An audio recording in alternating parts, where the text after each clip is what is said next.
abychom vás přivítali v budově expozice času, kterou jsme připravovali společně s panem Kopeckým 10 let. V kontextu času, který se naplnil magickými 3 jedenáctkami, a že ten čas nás posouvá v tom běhu letošního roku k tomu dnešnímu krásnému dní. Vážené dámy, vážení pánové, vítejte v expozici času. Vlevo, vpravo modely měsíce, slunce, stopa prvního kosmonauta na měsíci, kterou si dokonce můžete vyzkoušet, jakou velikost by měl.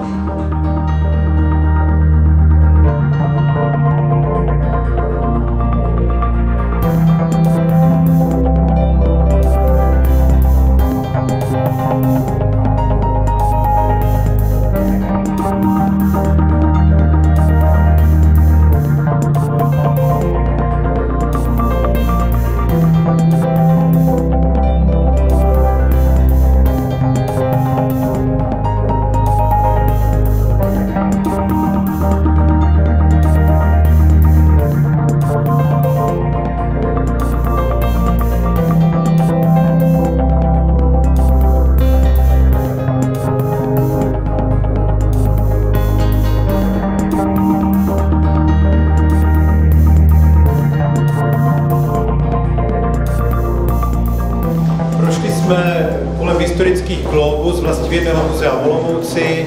Končíme Albertem Einsteinem, osobou, která je nejvíce spjata, to znamená od klasické mechaniky newtonovské.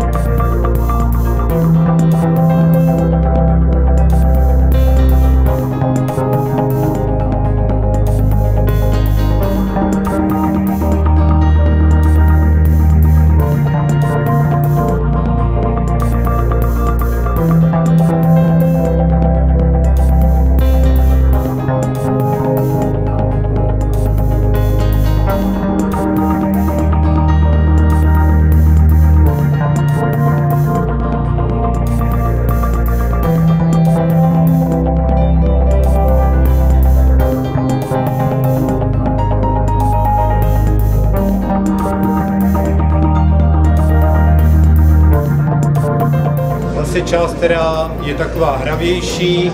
Máte tady několik jednoduchých hudebních nástrojů a můžete si vyzkoušet jednak rytmus, to znamená, že tady máte přístroje, které vám v tom rytmu drží. Metronom vám drží ten rytmus a tady je zase vidět, že ten čas v tom intervalu si člověk svým způsobem modifikuje podle své potřeby. Někdy se ho zrychlí, někdy se ho zpomalí.